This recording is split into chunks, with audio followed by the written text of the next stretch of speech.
आज की हमारी कहानी एक बरगद की भूतनी की है। दरअसल में हुआ यूं कि एक रात की बात थी। विवेक जो था अपनी बाइक से एक रास्ते से जा रहा था। ये जो रास्ता था एकदम वीरान और सुनसान था। तो अचानक से ही विवेक की जो बाइक थी उस वीरान रास्ते पर एक बरगद के पेड़ के नीचे आकर अचानक से ही बंद हो गई। विवेक अपनी बाइक को देखने लगा और पता करने की कोशिश करने लगा कि आखिर अचानक से ही जो ये बाइक है वो कैसे बंद हो गई। यहाँ पर विवेक जो था वो खुद से ही बातें करते हुए कहता है, अरे यार, इस बाइक को भी सुनसान रास्ते पर ही ख़राब होना था। अब क्या करूँ, न जाने इसमें क्या प्रॉब्लम हुई है जिसकी वजह से ये अचानक से ही बंद हो गई। तभी जो है विवेक ने किसी की आवाज़ सुनी। उस आवाज़ को सुनने के बाद जो था वो अपने चारों ओर देखने लगा और जो चारों ओर उसने देखा तो दूर दूर तक उसे वहाँ कोई नहीं दिखाई दिया। विवेक ने कहा, ये कैसी आवाज़ थी, यहाँ तो दूर दूर तक कोई भी दिखाई नहीं दे रहा। तो तभी जो है उसने फिर से उस आवाज़ को सुना। इस बार जो था विवेक ने ध्यान से उस आवाज़ को सुना तो ऐसा लगा जैसे कि कोई खांस रहा हो। तो विवेक जो था फिर से अपने चारों ओर जैसे ही देखता है तो उसने देखा कि सामने की ओर से एक 80 साल का बूढ़ा जो है खांसते हुए उसी की ओर चला आ रहा था। विवेक जो था वो काफ़ी अच्छा इंसान था। तो जब उसने उस बूढ़े को सामने से आते हुए देखा तो वो दौड़कर उसके पास पहुंचा और बोला, अरे बाबा, आप इतनी रात गए इस रास्ते पर क्या कर रहे हैं? कहीं आपको जाना है तो मैं छोड़ दूँ क्या? इस पर उस बूढ़े बाबा ने कहा, हाँ बेटा, कुछ ही दूर मेरा घर है, क्या तुम मुझे वहाँ तक छोड़ सकते हो? तो इस पर विवेक ने कहा, हाँ हाँ, क्यों नहीं, आप चलिए, मैं आपको सहारा देकर चलता हूँ। तो फिर यहाँ पर जो विवेक था उस बूढ़े बाबा को सहारा देते हुए उनके साथ चल दिया। अब जब दोनों जा रहे थे तो विवेक ने उस बूढ़े बाबा से कहा, आप इतनी रात गए, घर से बाहर निकले ही क्यों थे?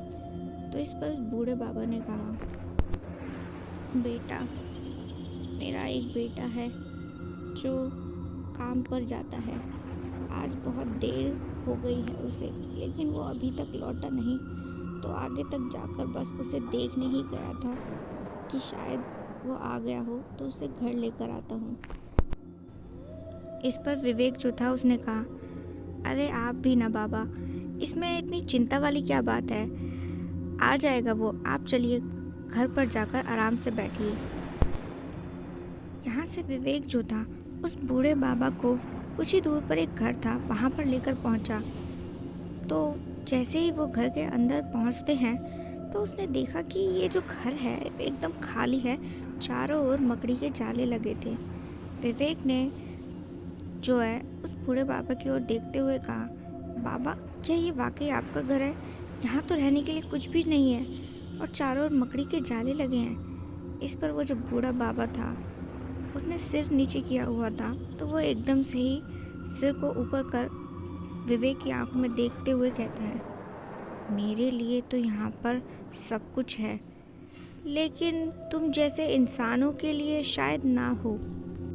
अब यहाँ पर विवेक जो था उस बूढ़े बाबा की बात सुन अचानक से ही हैरान हुआ कि पता नहीं यार, ये बूढ़े बाबा कैसी अजीब सी बात कर रहे हैं। मैं इंसान हूँ तो ये क्या कोई भूत है? तो तभी जो है वो बूढ़ा बाबा अचानक से ही जो उनकी कमर टेढ़ी थी वो सीधी हो गई और जो उनका चेहरा था वो भी अब एकदम से ही बदल गया। वो बूढ़ा बाबा असल में कोई बरगद की भूतनी था। और फिर जो है इतना देखने के बाद विवेक की आंखें डर के मारे बड़ी हो गई। यहाँ पर वो जो भूतनी थी वो विवेक का जो है कॉलर पकड़कर उसे घसीटते हुए उस बरगद के पेड़ के पास वापस लेके पहुंची और बोली, देख, आज तेरी मौत मेरे हाथों लिखी है और तू इसी बरगद के पेड़ के नीचे मरेगा मेरे हाथों से। यही मेरा घर है और मैं हमेशा से यहीं पर रहती हूँ। मैंने तेरा मन पढ़ लिया था।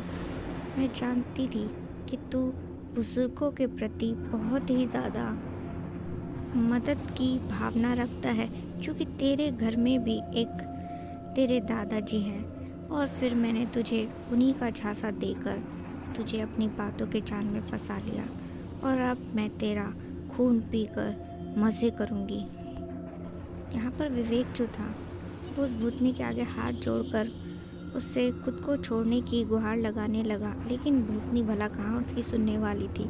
और यहाँ पर भूतनी जैसे ही अपने लंबे लंबे नाखून लेकर विवेक की ओर बढ़ती है, तभी अचानक से वहाँ एक कार आकर रुकी और उस कार को देखने के बाद जो है वो भूतनी अचानक से ही गायब हो गई। उस कार में एक आदमी था जो कि विवेक को देख पूछने लगा, ओ भाई, यहाँ क्या कर रहे हो इतनी रात गए? विवेक झट से उसकी कार में बैठ गया और बोला, प्लीज़ मुझे आगे तक छोड़ दो, नहीं तो मैं बेमौत मारा जाऊंगा आज। वो आदमी विवेक की बात मान गया और उसे वहाँ से दूर लेकर पहुँचा। तब विवेक ने उसे सारी बात बताई, जिसके बाद वो आदमी थोड़ा घबरा चुका था।